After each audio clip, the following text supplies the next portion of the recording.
샬롬, 일론 머스크 15번째, 28장, 세 번째 발사 실패.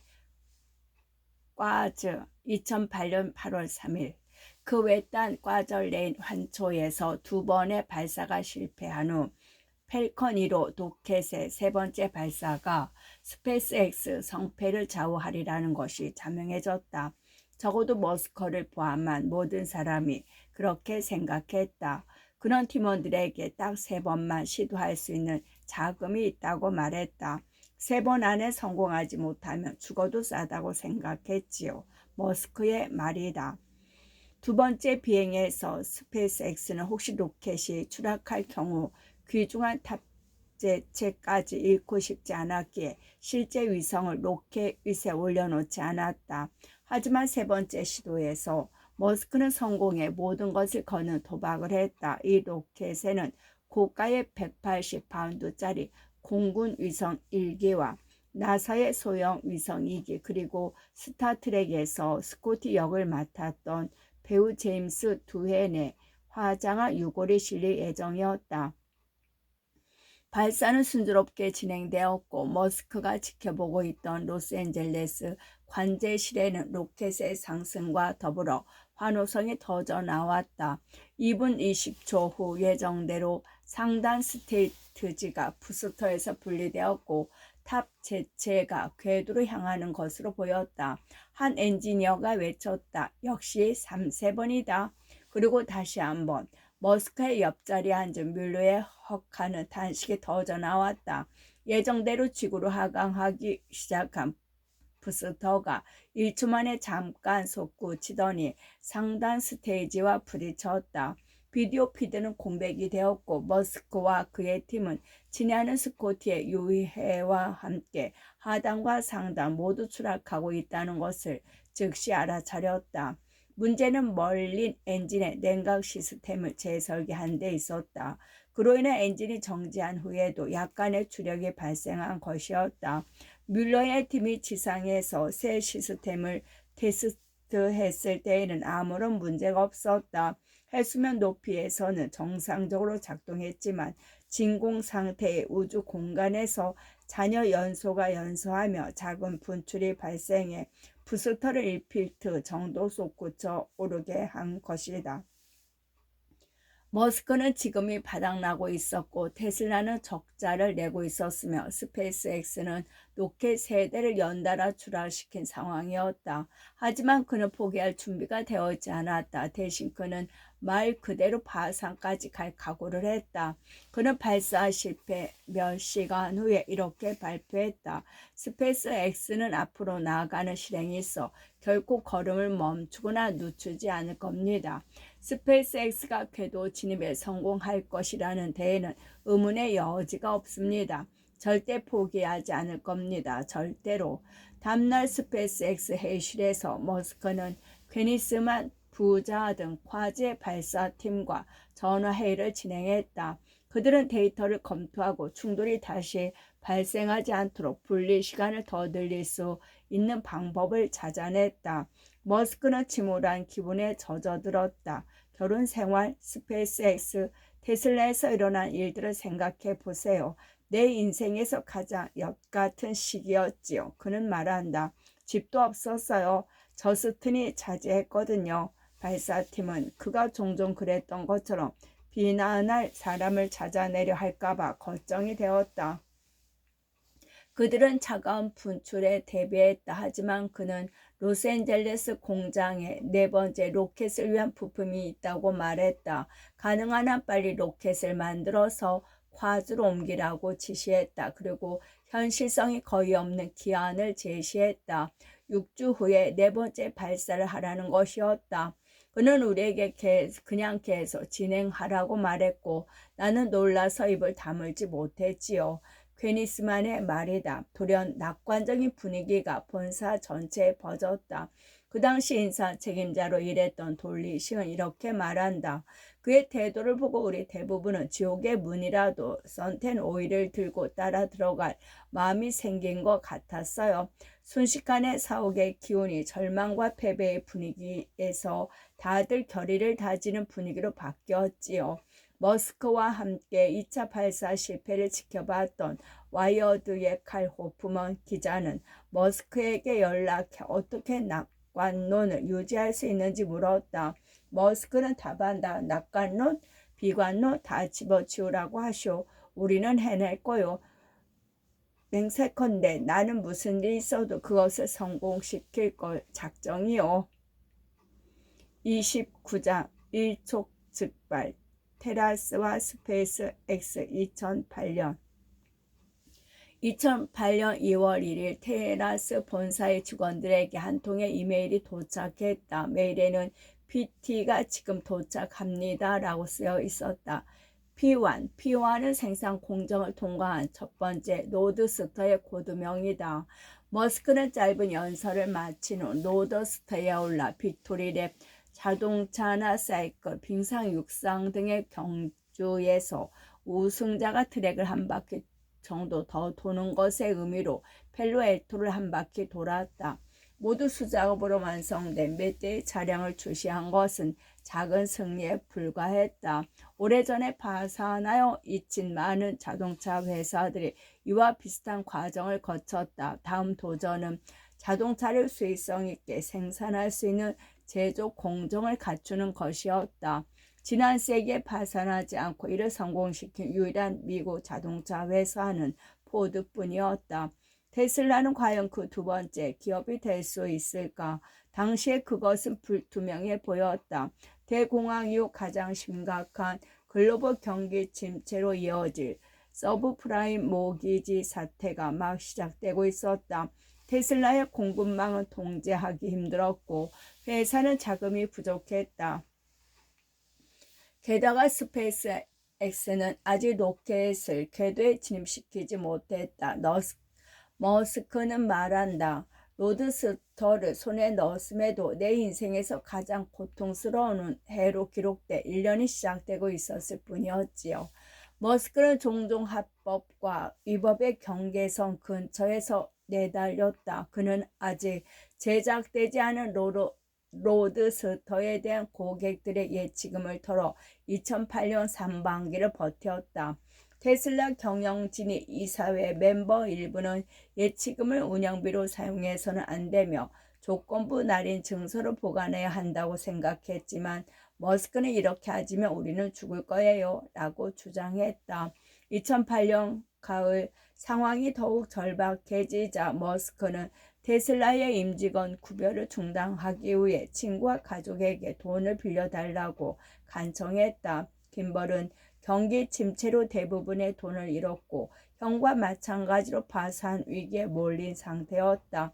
그는 애플 주식으로 보유한 37만 5천 달러는 끝까지 가지고 있었는데 은행에서 받은 대출금을 갚는 데 쓸 돈이었기 때문이다.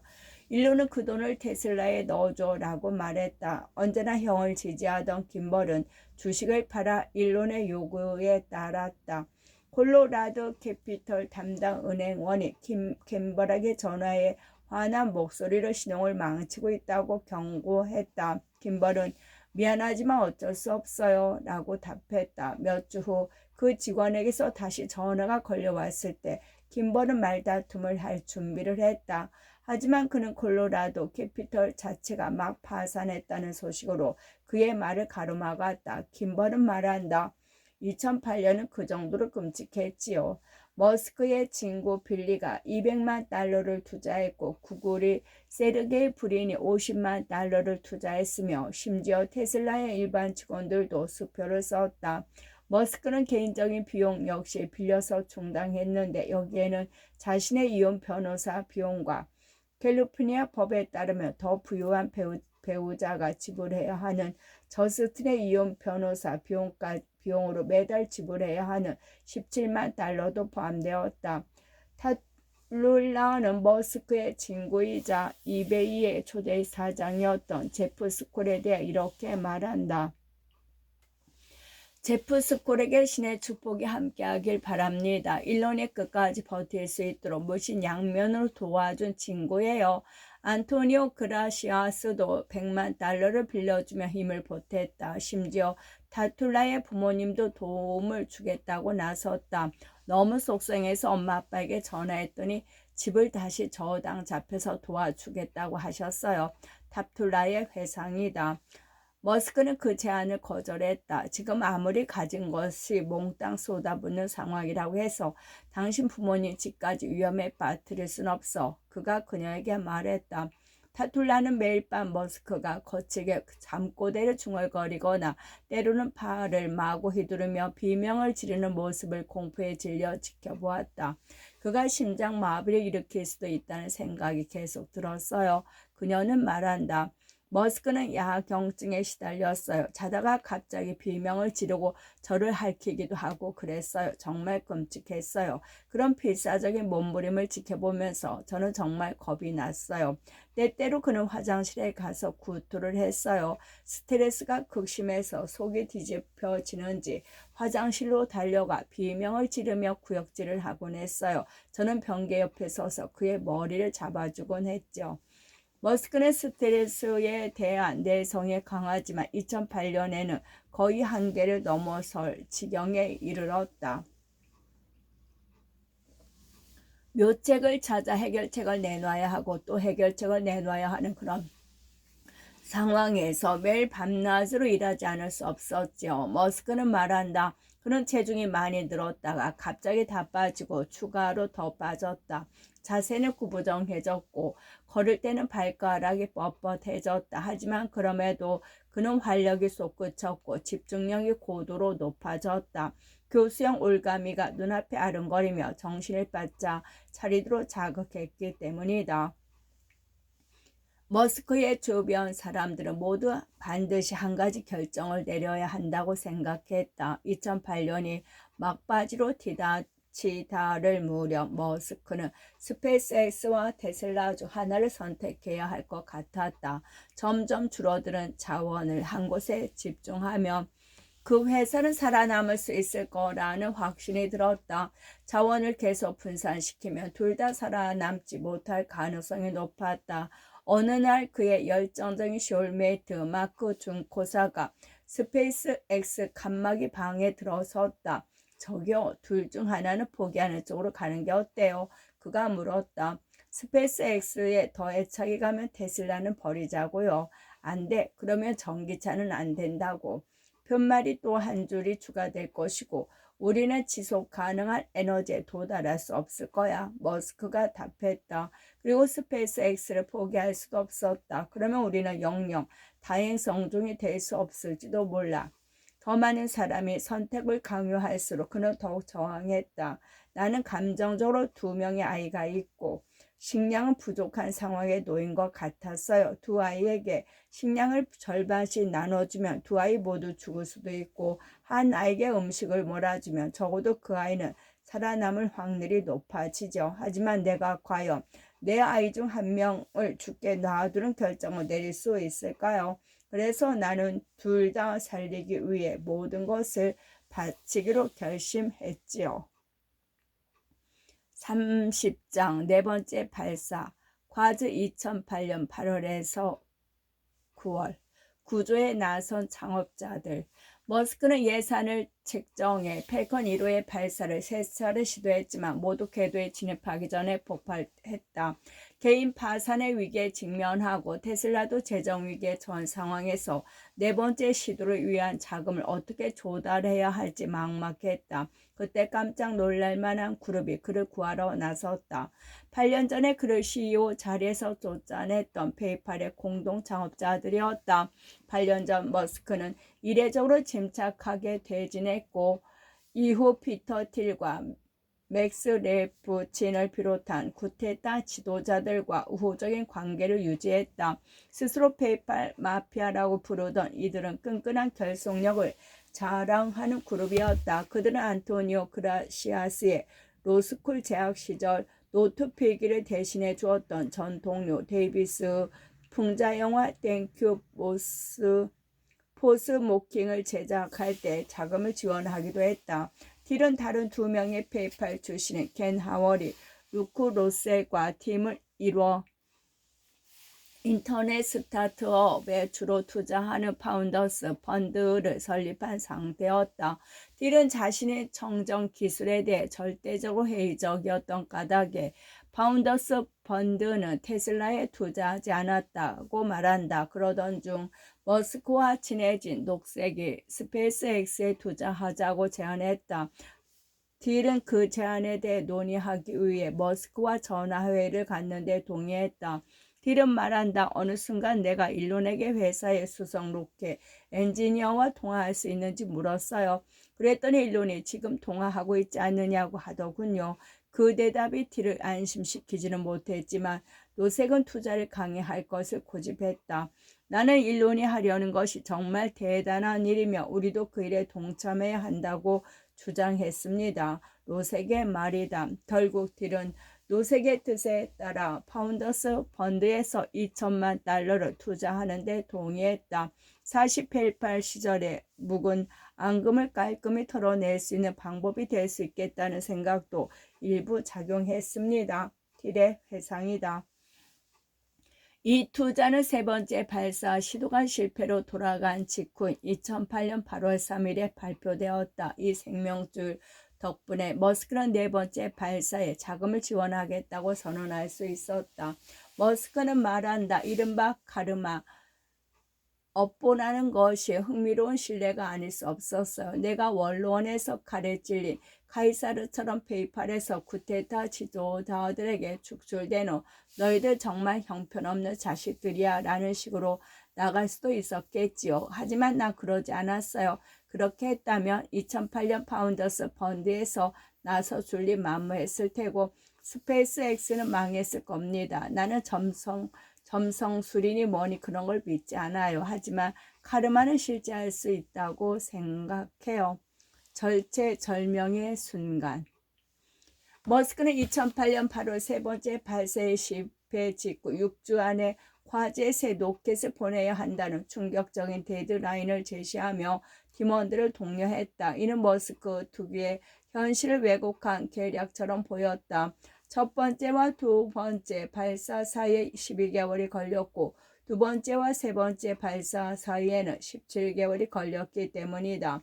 하지만 세 번째 실패의 원인을 해결하기 위해 로켓 설계를 근본적으로 변경할 필요가 없었기에 머스크는 6주면 충분히 가능하고 팀의 활력도 불어넣어 주리라 생각했다.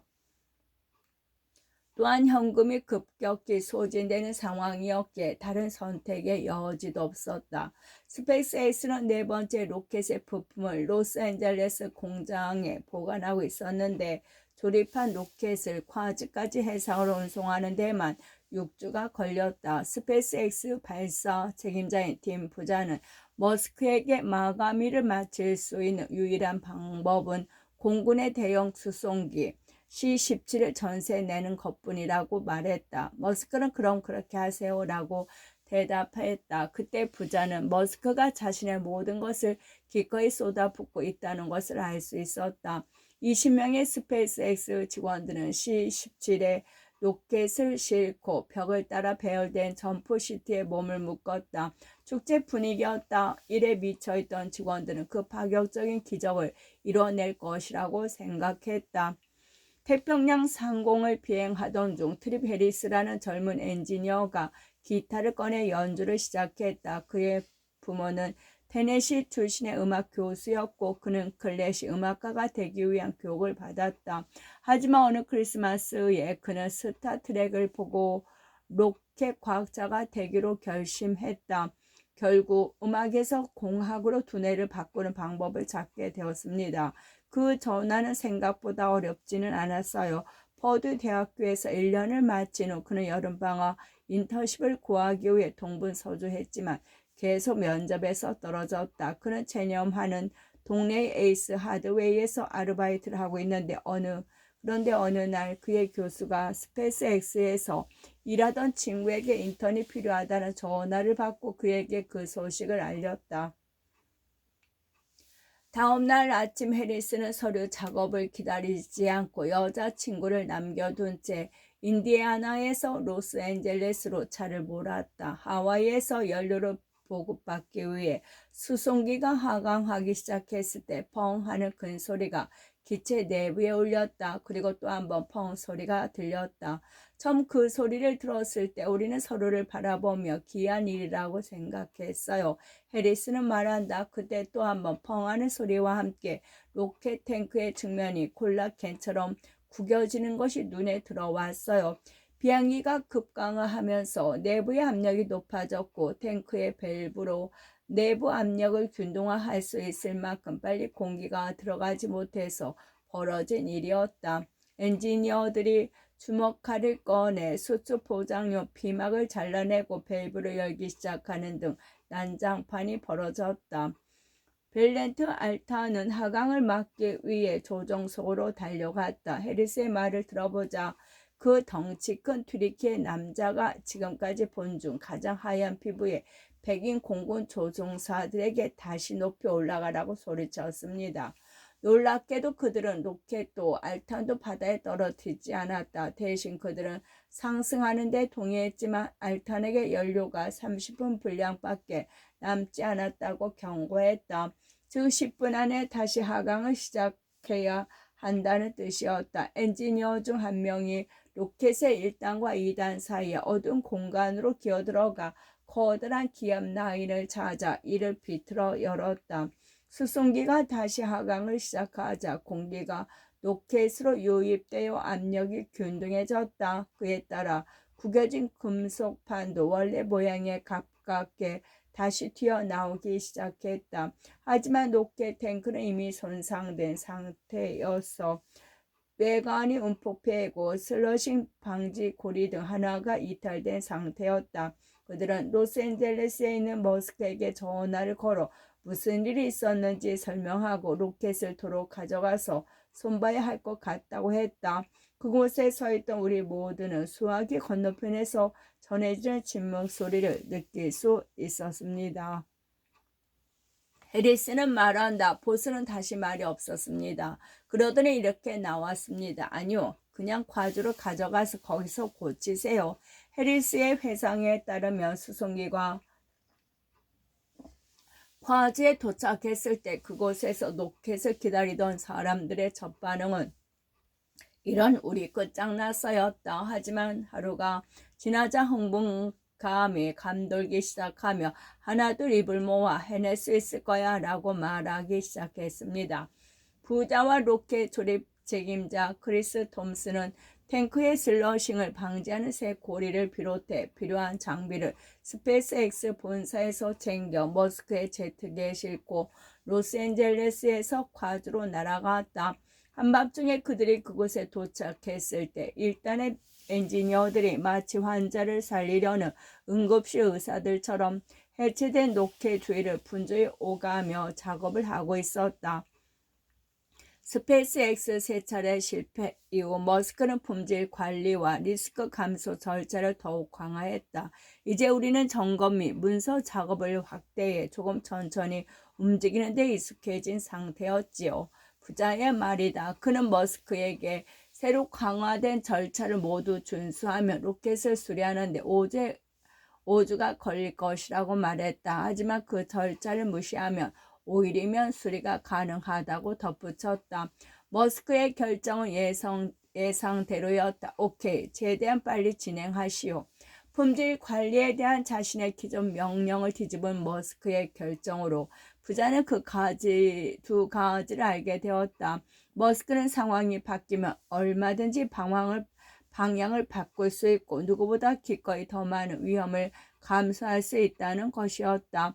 우리가 알아야 했던 것은 머스크가 무엇인가를 천명했더라도 시간이 지난 후 아니네, 다른 방법으로 할 수도 있네 라고 깨달을 수도 있다는 사실이었어요. 부자의 말이다.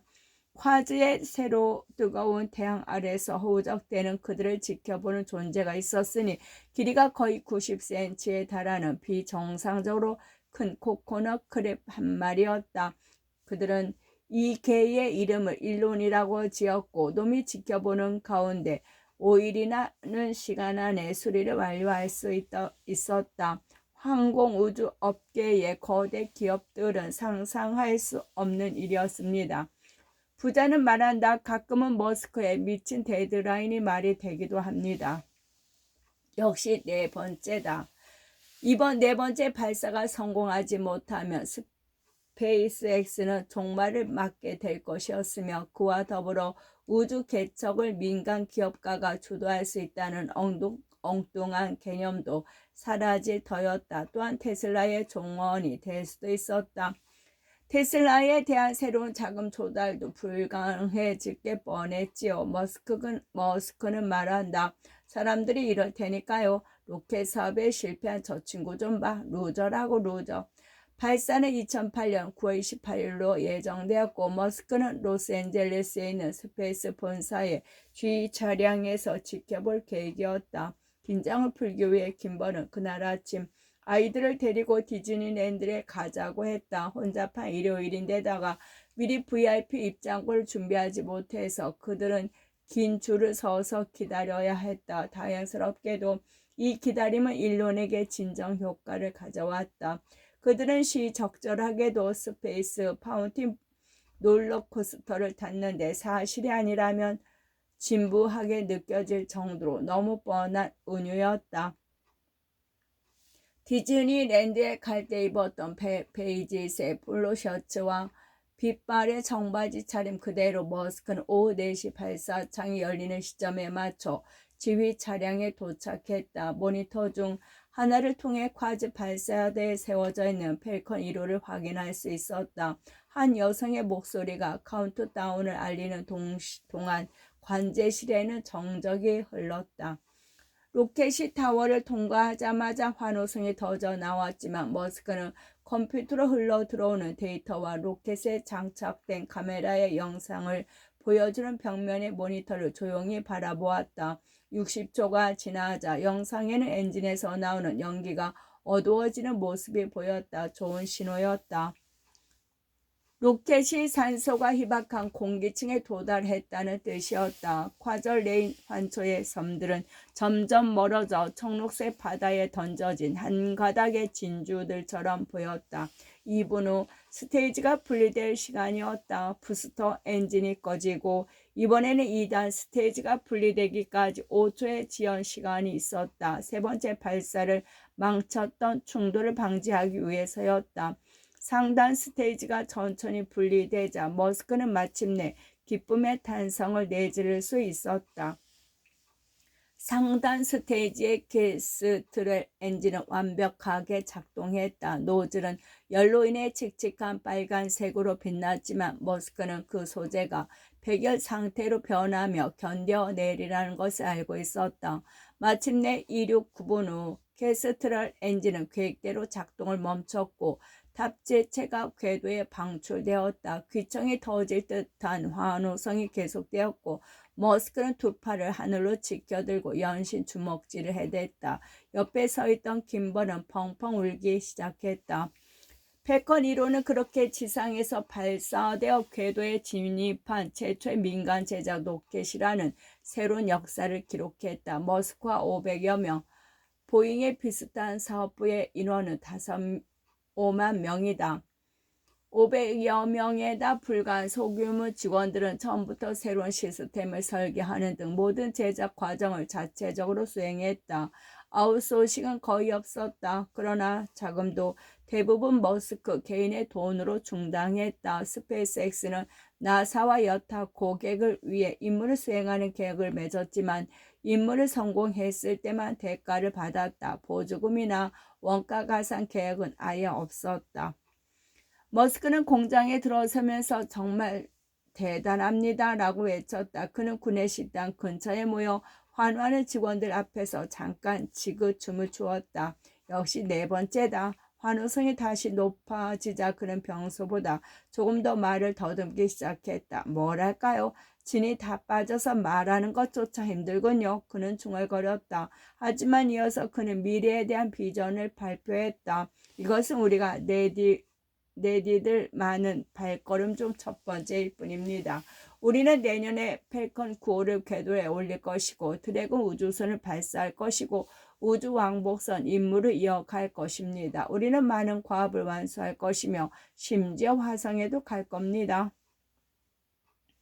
머스크는 겉으로는 멀쩡해 보였지만 발사가 진행되는 동안 거의 토할 정도로 속이 뒤틀렸다. 성공 후에도 그는 기쁨을 느끼는 것조차 힘들 지경이었다. 스트레스 호르몬이 코르티솔과 아드레날린 수치가 너무 높았던 탓에 행복감을 느끼기 어려웠어요. 그는 말한다. 죽음에서 벗어난 것 같은 안도감은 있었지만 기쁨은 없었지요. 스트레스를 너무 많이 받은 탓이었어요. 스페이스 X의 성공적인 발사로 끝.